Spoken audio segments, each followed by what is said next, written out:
Chiefs camp is off to a flying start, and it's got to get hotter this week. What to expect, who's coming where for whose job, and is this really a fight that they can win as they get ready for their first preseason game on the 13th? We're a couple of weeks away. It starts tonight.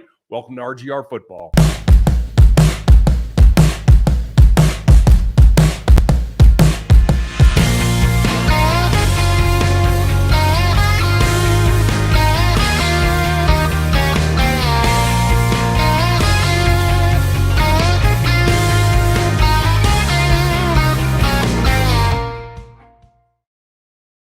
Welcome back, everybody. It's the Sunday Breakdown. Hope you're doing well. The Breakdown is the show that is usually post-game, and it will be again. I'll be live after every game. The Breakdown will happen generally on Sundays, but you know how the Chiefs schedule goes. A lot of primetime games, so some of them will be late.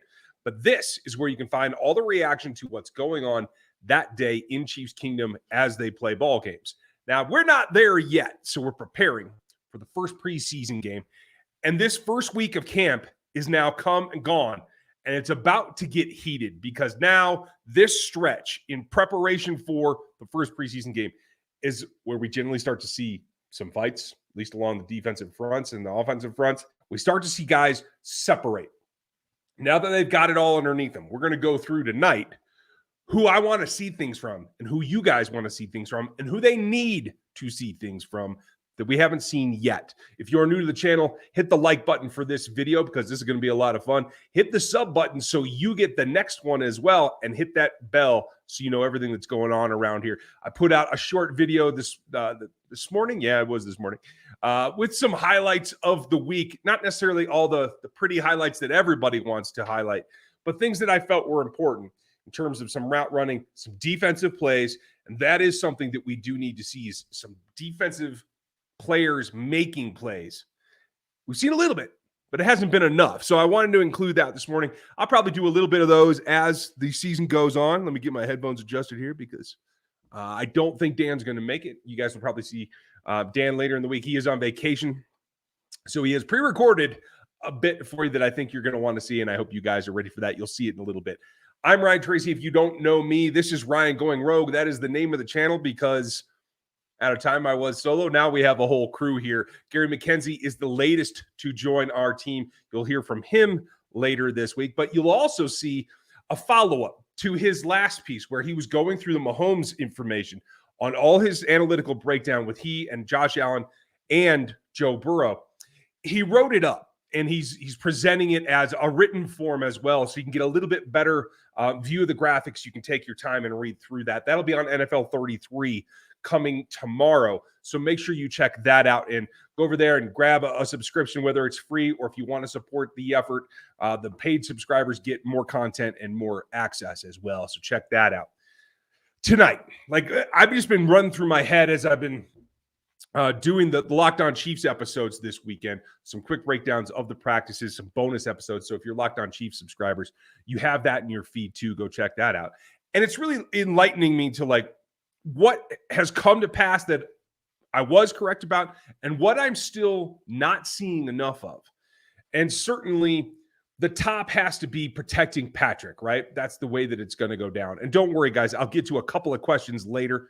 I just want to get through my kind of list. So, Josh, thank you for joining. Nice to see you, Malaysia. I don't even know what time it is in Malaysia. It's got to be early, right? Is it morning there? Is it like Australia time? Miss Holly's in the house. Gary's in the house. How are you? Sneaky's here. Got a lot of old friends. So if you guys do have specific questions tonight, I know the Chiefs were off on practice today. I'll answer a few questions at the end. We're not going to get knee deep because tomorrow night is the Q&A just like always. So if you don't know this channel already, make sure you join 6 p.m. same time tomorrow night. On Mondays is where we do the Q&A and do everything that you guys are wanting to know about. So first, foremost, it's protecting Patrick. For me, I was not quite sold at first that they were going to leave Roderick Johnson at left tackle in the absence of Orlando Brown. Then they did it back-to-back days, and so they got to feel fairly good about it because what that tells me is they're not in a rush to like they got to take a look at everybody that could do it. So they gave him a couple of days, and I think that says that he showed them something in OTAs that they feel good about, and they saw that the first day they let him take those snaps, so they gave him another. Now, later in the week, they moved Wiley over there, and I know everybody was telling me last week I was crazy to think that Wiley could go over to the left side. The Chiefs don't agree with us. Now, I think Wiley is a right tackle. I even like him at right guard. I don't like him at the left. He's just not as natural over there. But I know the Chiefs do. Andy Heck trusts him to play both sides. And honestly, that's what it ends up coming down to. It's not about whether we agree or not. It's that Andy and Andy feel that he can do it. So they gave him some reps. The real interesting thing tomorrow is when the pads come on. And pads, they don't get that many of them. So they have to make a big impact in pads on the days they get. So the question will be tomorrow, who's the left tackle? If it is Wiley, that will give you an indication that they feel a little more comfortable with him at this point. Because pads tells you something. If you were trying to start, say, Roderick Johnson, or you're trying to get Jared Christian back in there, like you're trying to get them some reps in pads against the ones with Mahomes and the rest of the offensive ones. If that doesn't happen, then I think that tells us a little bit of a story. So we got to keep that in mind. Thank you, Teak. I appreciate the reminder. If you would, please hit a thumbs up. And, especially if you think that Patrick happens to be the daddy of one Derek Carr out there in Las Vegas. And Derek, if you're here, I'm happy to talk to you about it because I'm about sick of the things that you say. So, hey, just put it out there. Cameron, I didn't mean to show that. I meant to star it for later. I will get back to your question, I promise. And Jeremy, you as well. And I think Teak has one too. So cool.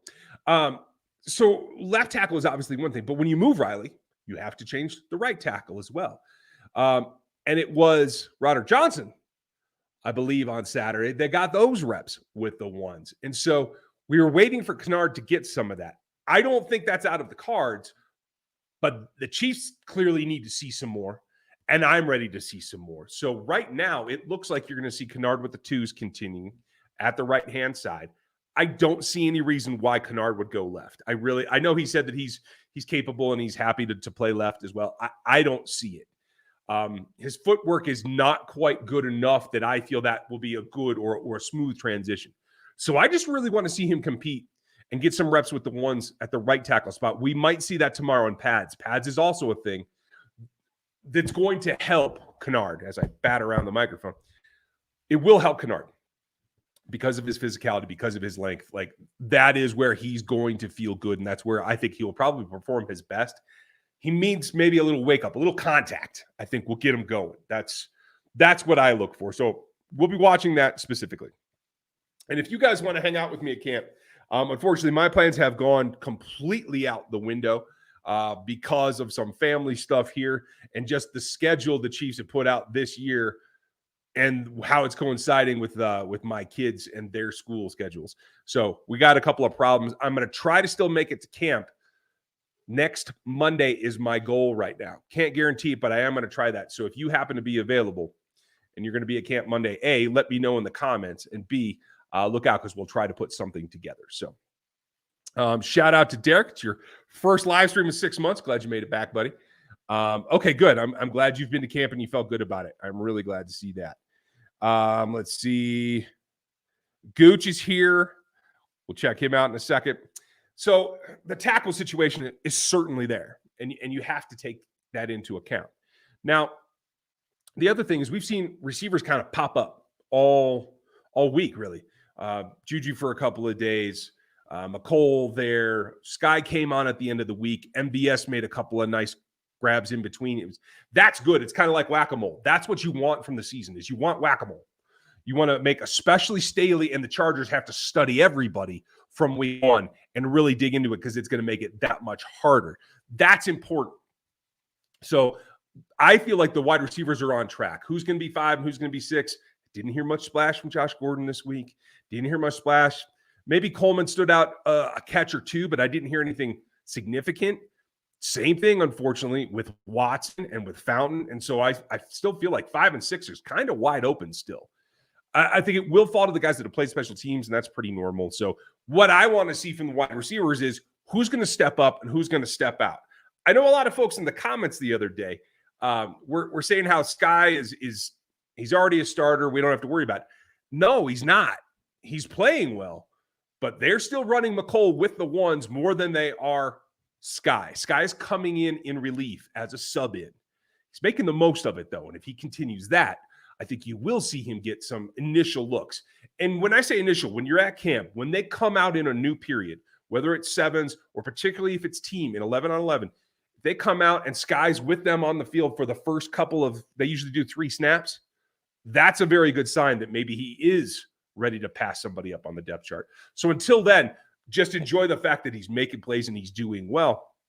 But don't read too much into it that he's a starter yet, because I don't think that that's going to happen. He's going to have to take that away from somebody, and I'm not sure that he's ready to be there. Patrick, dang, I'm sorry. I'm going to miss you by a day. My travel plans, unfortunately, I can't even travel until after practice. I won't get to Kansas City until after practice is over on Sunday. So sorry about that. Everybody say hi to Cole. He's in the house. Hope you're feeling better, Cole. Let's touch base this week, dude. Gooch made it. Everybody, I'm getting those questions. Don't worry, guys.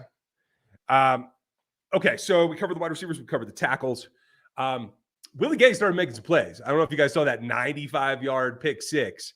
And I know it's camp, so everybody's trained. You got to run it out to the end zone. He might have been caught. Who knows? I think the DBs were pretty frustrated.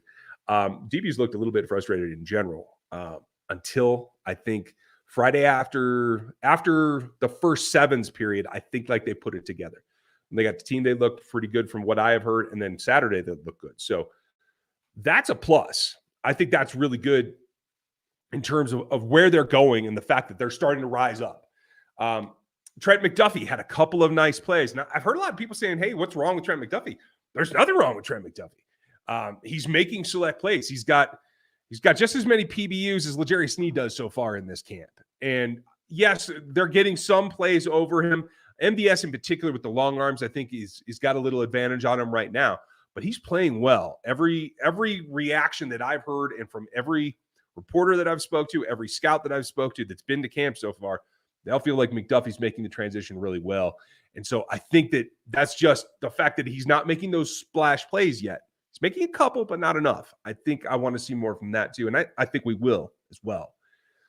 So on that side, that's fine. The two guys that you all want to see, and we all want to see do well, even Frank Clark talked about helping George Karlaftis the other day. And you saw Frank, really, I think not just showing him what to do. It's one thing if you're the vet to walk out there, run the drill, emphasize something in your movement and have them watch, right? That's one thing. A lot of vets will do that. A lot of vets are open to that, like demonstrating something. But it's turning around and saying, look, this is what I did. I ducked the shoulder under him so that I could get that rip a little bit farther. Or I hesitated here.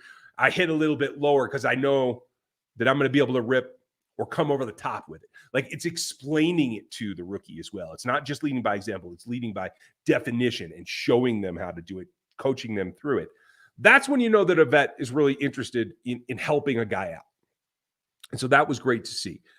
Pads on Monday is where Karlaftis and Chanel are going to shine. Much like Kennard, like we talked about on the offensive side, that's what these guys need because right now it's a lot of brain activity, not a lot of physical feedback and activity. And a lot of guys, I was like this when I played, and the vast majority of players that I've ever trained or worked with feel this way, that like nothing's real until you hit. And that's where this is going to change. And I know Leo Chanel has had it on his calendar for a while. He and Daly have been like literally counting it down. So I think that there's a ton there. Stevie's in the house now as well, you guys. Everybody stay hi to Stevie. Miss Holly is here. Kale's back. What's up, buddy? I don't see the Morrows. So hope everything's good over there. You guys send your best thoughts their way.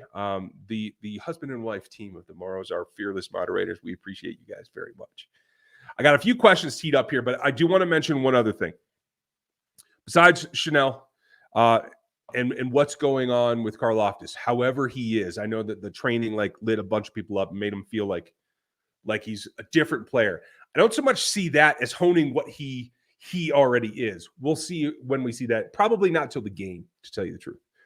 But another guy that stood out has been Brian Cook. You guys heard me wax poetic about him in the preseason because I feel he is just that good. The fact that when Justin Reed had to go off the field, he took his reps, That's the indicator. He is the number 3 safety, and he's a guy that I think is going to make a lot of plays. I hope that it's sooner rather than later. You saw Josh Williams make a nice play. Actually, 2. One I saw somebody got a clip of. One I heard about, but I hadn't seen it yet. But Josh Williams on Travis Kelsey, doing what Lonnie Johnson couldn't do while he was in Houston, in taking Travis one-on-one and actually not getting your butt kicked. So, like, that's a real upside for Josh Williams. Let's hope that he stays there. If he and Lonnie Johnson end up fighting for that third position while Rashad Fenton is out, then that's a good thing for the team. I'm a little surprised because I felt like Johnson was going to be much farther ahead.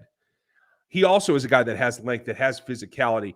He's not as good an athlete, and I think right now that's what's doing it. So good for Josh Williams, because that's proving that he can soak it in mentally, and he's able to put it onto the field in the correct way for the coaches to see. And if they keep feeding him more reps, and he's in there with the ones with Snead McDuffie more and more, you're going to see Josh Williams sooner than I had expected. Let's see what happens this week. And the last thing that I'm concerned about is someone else from the defensive line has to show up. And I mean the interior, the tackles. Naughty's going to be naughty, but he's not going to go out there and, rip off these great pass rushes. They have to get pressure evenly and from everybody on that defensive line. Interesting that Frank kind of laid it out. And if you guys missed it, go watch Frank's presser, because Frank let it slip in there that, hey, George is going to be good. He's got some things to learn, but I'm going to help him whether he's outside on the edge or whether he's inside.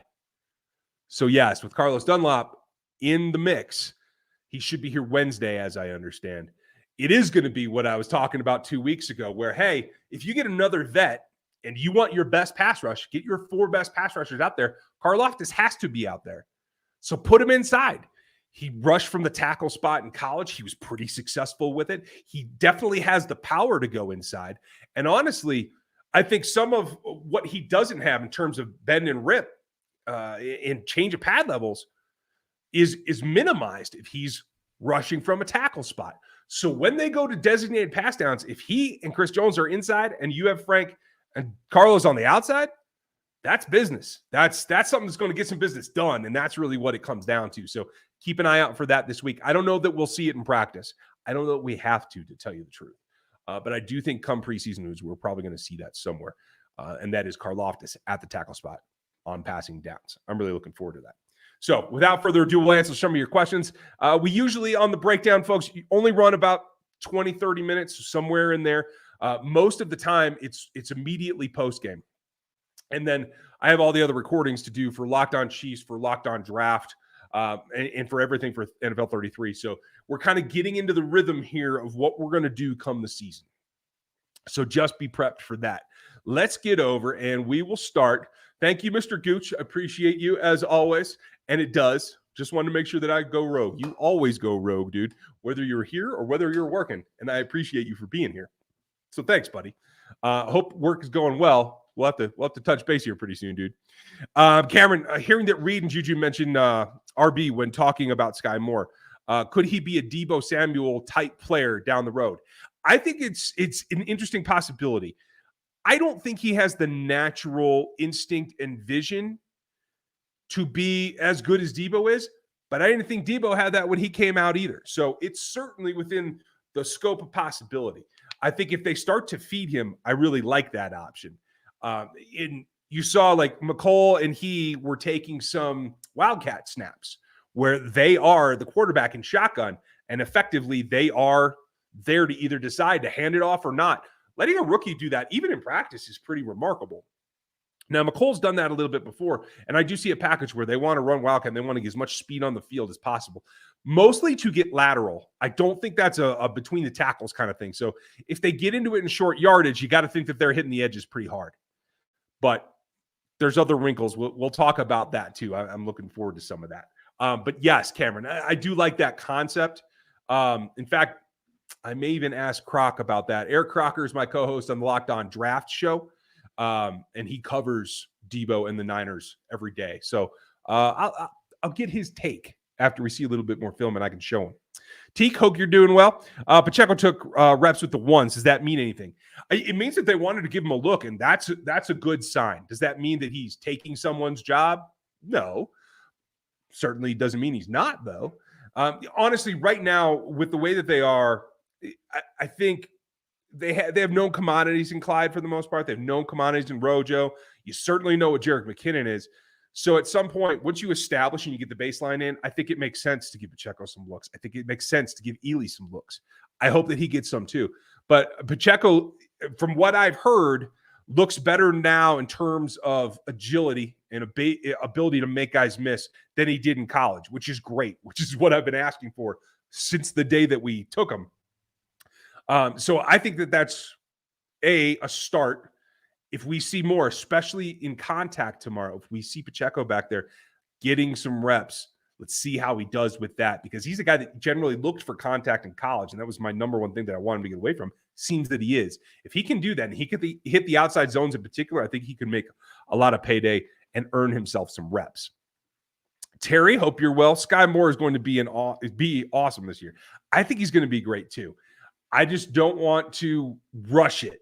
He's got a lot to learn, but if they give him a package, I think that's the best way to get him in the offense, is give him a small package of plays that is designed for him, so he doesn't have to be wondering, and he doesn't have to be doing a lot of visual reads. That will take a little bit of time.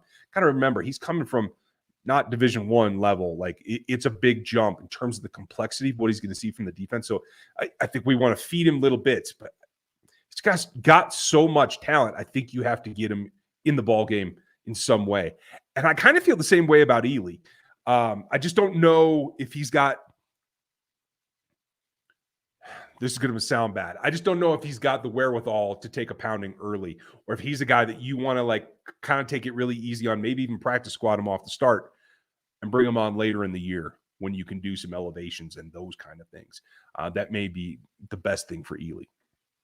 Gary, hope you're well. Do you have any dislikes about the O-line?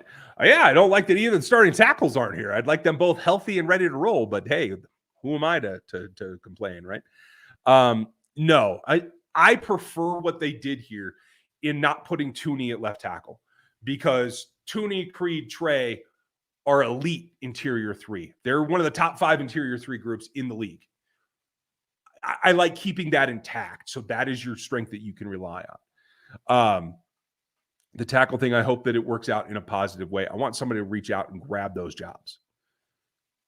I want Orlando to be back in camp by the 10th. I think they're off the 10th. Let me double check that real quick, because that's the deadline. Yes, they're off on the 10th. So by August 10th, I want Orlando Brown in camp. That's my goal. If I'm his agent or his advisor, that's what I'm telling him. That gives you time to get a few. I believe he'll get 2 pad days if he does that before they actually break camp. It might only be 1 actually, because there's the game there on the 13th. So yeah, they'll get pads once after that. I don't think the 11th they're going to go to that because they have the game coming up. So still, he needs to get some pads.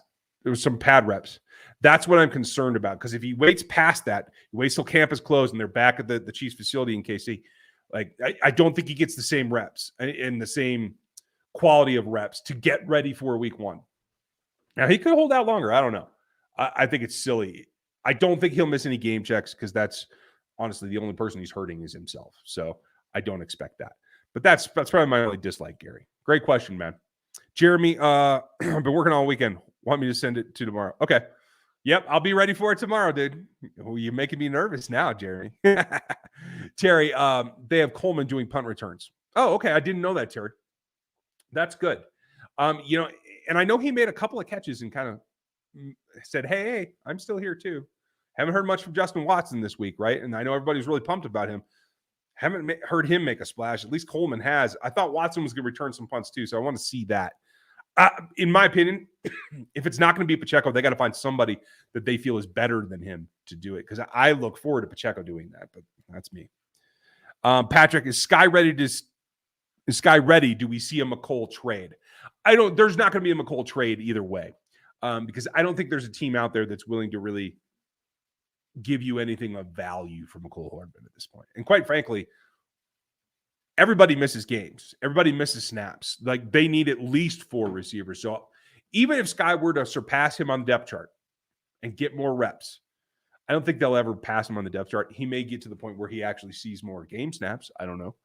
Even if they do that, they're not going to get rid of McColl.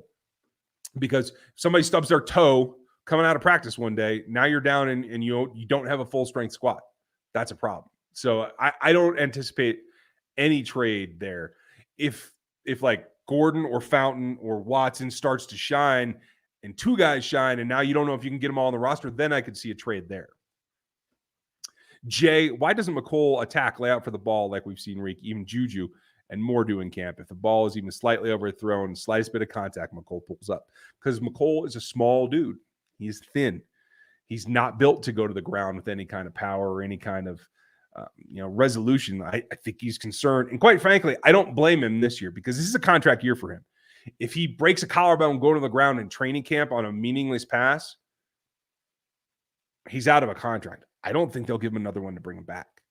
So I can understand it now, but you're right. In general, he doesn't really make that kind of effort either. And part of that also is that, his time in the NFL, before that, he played wide receiver 2 years. Before that, he played defensive back. So, like, it's still an adjustment as well. Like, there are coaches, I know coaches personally that coach, no matter what, do not leave your feet. So that may be some overhang there. I don't know. I don't really track who had who for high school coaches, but that may be something he learned early that just never got unlearned. You know what I mean? But I understand where you're coming from, Jay. Lil Caddy, hope you're doing well. Do you think that we see behind the back pass at some point this year? I feel like the no look is good for looking off defenders, but not sure what practicality of behind the back is. I agree with you. It's nifty. The fact that he's hitting it is intriguing. I put it in that little highlight package today.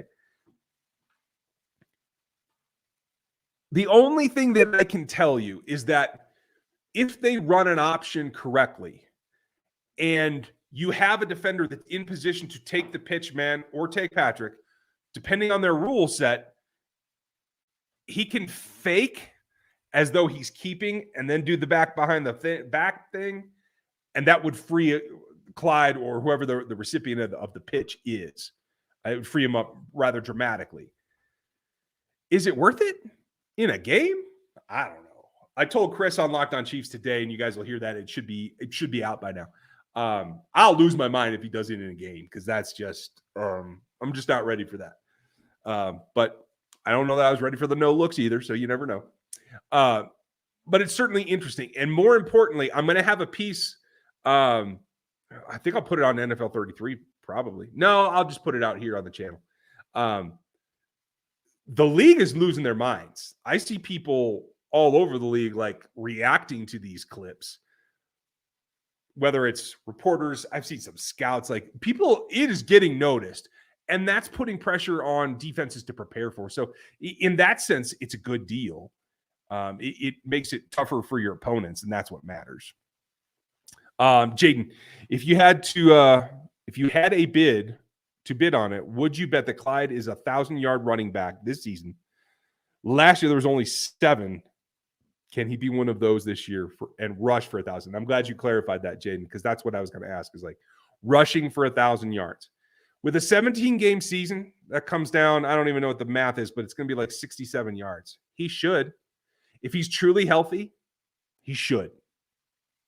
And I think he's capable of it, especially when the side effect that we haven't really talked about here is if the Chiefs get into the season and whoever they have it left, and it's not Orlando, if Orlando Brown is not manning the left tackle, then both your tackles have been weakened. If that happens, then running the ball should be something that helps you keep moving the chains. It should be something that you feed Clyde a little bit more to protect Patrick from dropbacks with both tackle positions having been weakened. So that should happen. And the 17-game thing, it's about whether he can stay healthy. If he does, he makes it. If he misses more than one game, I say he won't, is my thought. Because there will be timeshare there as well. Will Rashad Fenton be missing time? Could be a bigger loss than people realize. Ikea, is that how I say that? Sorry, buddy. I certainly hope not. The fact that he had to have another procedure makes me nervous that he might miss some time. I don't have that on authority. That's just kind of my gut instinct. Like, that surgery happened late, and that generally makes me kind of twitchy. So we got a couple more questions, and then we're going to wrap it up, folks. This is the Sunday Breakdown. If you haven't already, make sure that you're subscribed to the channel. Turn that bell on. And if you would, hit the thumbs up on this video for me and get us out there a little bit farther. I do want to find more of Chiefs Kingdom. I know there's a ton of us out there. So we all want to keep on growing this year, whether it's us, whether it's Cole, whether it's anybody but Jet Sports. That's our goal. And yep, I'm just going to keep saying that out loud. I don't care. Do you think that it's possible that Rojo gets cut late? It's at running back, nothing is completely a surprise to me, but I don't think so. I haven't heard about him making any splash plays, but they haven't really been focusing on it. So far, there's been a lot of sevens. Team has been fairly subdued from what I understand, and I haven't been there to see it myself yet. I'm still trying to get to camp. Don't know if I'm going to be able to make that happen. I hope so. And if I do, obviously the running backs, I'm going to be checking all of them to see who I think really has it. But until then, I'm not going to be able to say for certain. How much does the signing of Dunlap affect Karlaftis' playing time? Honestly, I don't know that it affects it a whole lot. I had George probably lined up for about 80% of the snaps. He might fall to 70, but he's going to be the starter. There's no reason to make Dunlap come in and start unless he's starting on Frank's side. If Frank looks normal and can carry the load, you want him out there. I think Dunlap in his age, you want to keep him a little fresher. I think you want to use the rookie and get him in there. Maybe it'll only be a 50-50 split at the beginning, but in the end, I think you want to see George play the earlier downs, bring Carlos in and slide George inside. I really like that concept because I'm just not certain what you're going to get from the other defensive tackles in terms of pass rush. So in the end, it brings it down, but I don't think it's going to be super dramatic. Now, if Karlaftis only plays 53% of the snaps as a rookie, I'm not that concerned about that either. If he falls to like 40 or 35 or 30%, then we should be nervous. I don't think that's going to happen with Karlaftis. He's got a well-rounded game that I think he's going to be able to hang in there, even with both of the veterans around. That three-man rotation is going to be important. So say that they even split it evenly, George should get 67% of the snaps. That should be it. 70 won't make me nervous. 65 wouldn't even. Do you think Frank Clark will be quicker off the snap after dropping weight? DiMaggio, I certainly hope so. And thanks for the question. That's the goal. Now, I heard Frank talk about it, and the big positive for me was that Frank said, hey, I wasn't as good as I should have been. I talked to Andy, and Andy said, you're not as good as you should have been. That self-recognition is important, and I think that drives a player like Frank because he's a prideful dude, and he should be. And he's playing for a contract, and he understands that.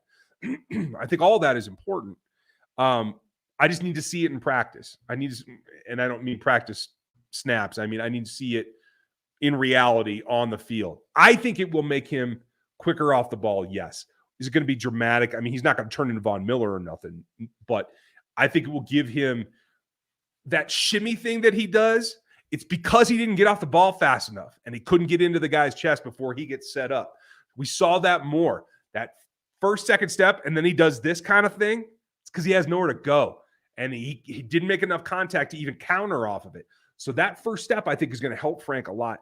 And I hope to see him get back to his 2019 form, if not better. That is my thought and hope, quite frankly, for both.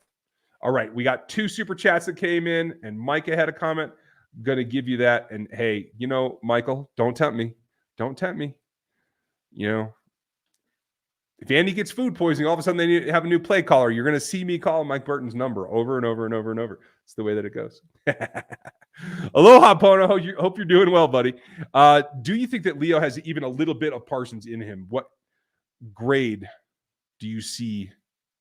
What grade do you see resemblances to? I haven't seen Leo in person yet, so I'm going to hold off on the resemblances.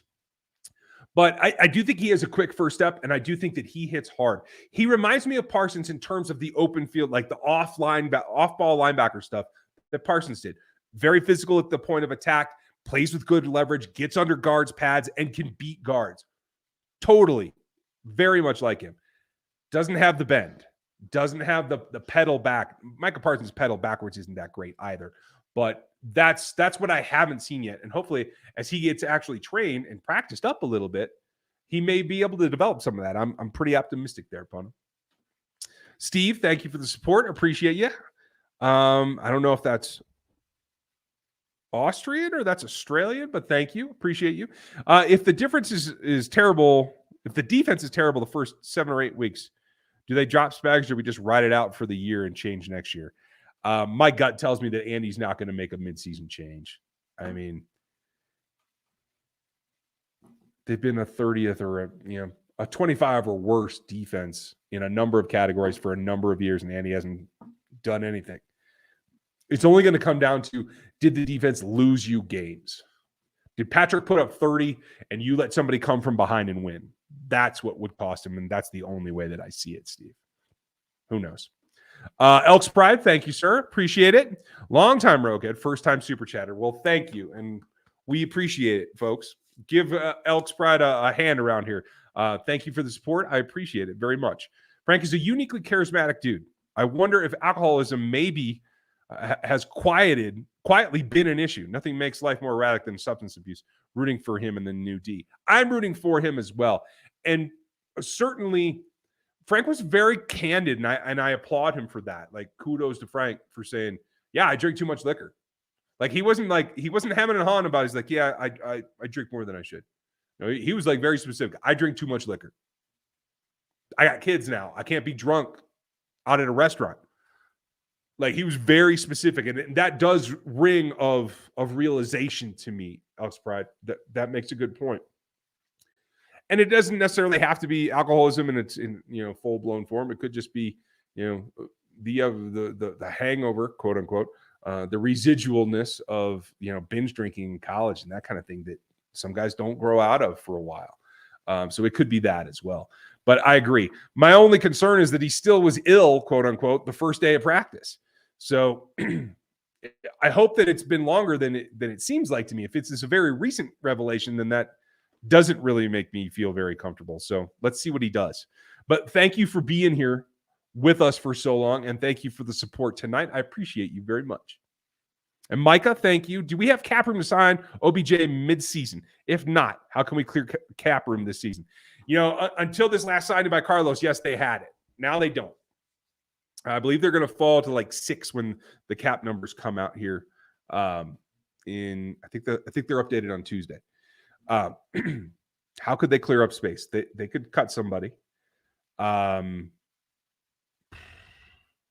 don't know if there's a lot of outstanding contracts that are really cuttable, to tell you the truth.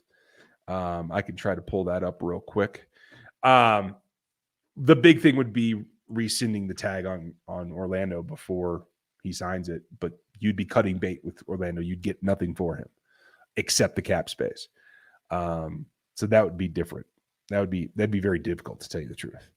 Let's see. Contracts that you might get some relief from. There's not a ton here. Like, if Rashad Fenton is hurt and you have to cut him, you'll get 2.4 back. That's not enough to get OBJ. Colin Saunders is like under $1 million, so there's no reason to do that. There's very little here, to tell you the truth. Orlando's the big ticket item, Even with Travis's new numbers, like, even if Travis rolled more over, you're not going to get much relief from that. McCole Hardman is on the board at under 4. That's not going to be enough. So it's kind of Orlando. It's one OBJ or the other now. I had hoped to maybe see both in the Chiefs uniform, because I do think that Odell Beckham will recover from the knee, and I think he will be a force again. And as like a mid-season signing, that's just money. So it is what it is. But the other thing that's money is the dinner is on the table, so I am going to call it quits. Sorry I went over by 10 minutes, you guys. But normally the breakdown is about 20 to 30. So thanks for being here. Thank you, all supporters. And for those that have joined the memberships over the weekend, thank you very much. Appreciate it. Like to see new members. Want to make sure that I give you guys this. This is the Gmail that you can get me at so that I can get you into the Discord. I do still do it manually. I haven't been able to automate it to my liking in a way that actually works. So if you join and you're rookie level or above and you get in the Discord, just email me here at rgrpodcast@gmail.com and I will get you added. I very much appreciate everybody being here tonight. Hope you enjoyed your Sunday. Monday Q&A tomorrow after pads. Going to be looking forward to it. Check out Locked On Chiefs. Chris and I already have that show in the can as well. So it's here on YouTube as well as on the audio platforms. And tomorrow, Gary's follow-up article to his video last week will be on NFL33.com. Go get subbed over there as well. You guys have a great night. I'll talk to you tomorrow.